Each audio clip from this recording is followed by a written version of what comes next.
நாகை மாவட்டம் வேதாரண்யத்தை அடுத்த தகட்டூரில் பிரசித்தி பெற்ற பைரவர் கோவில் உள்ளது. வடக்கே காசியிலும் தெற்கே தகட்டூரில் மட்டுமே பைரவர் மூலவராக அருள் பாலிக்கிறார்.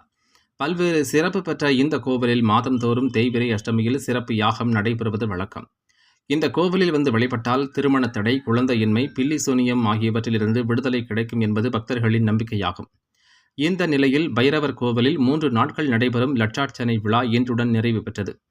லட்சார்ச்சனையில் பைரவருக்கு பால், பன்னீர், இளநீர், சந்தனம், நெய், தேன், திருநீர் உள்ளிட்டவைகளால் அபிஷேகம் செய்யப்பட்டு மலர்களால் அலங்கரித்து மகா தீபாராதனை காண்பிக்கப்பட்டது. ஞானசேகர சிவாச்சாரியார் தலைமையில் சிவாச்சாரியார்கள் வேத மந்திரம் முழங்க லட்சார்ச்சனை செய்தனர். தொடர்ந்து பக்தர்களுக்கு பழம், பூ, பிரசாதம், லட்டு உள்ளிட்டவை அடங்கிய பிரசாத பையை வழங்கினர். இதில் திரளான பக்தர்கள் கலந்து கொண்டனர்.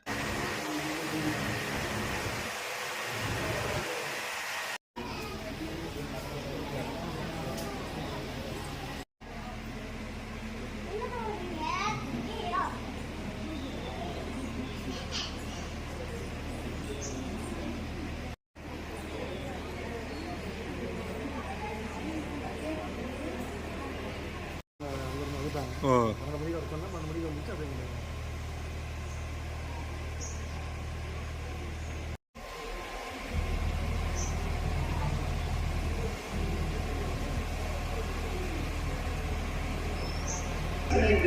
மிக சிறப்பாக நடைபெற்றுக் கொண்டிருக்கிறது.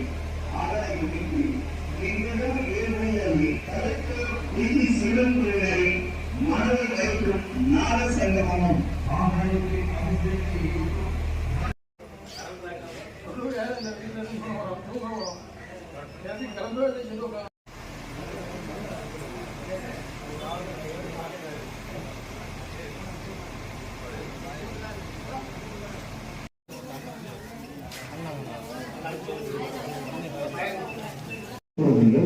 சாரா திருமணத்தில் மணிய அண்ணா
ಕ್ಷೇತ್ರ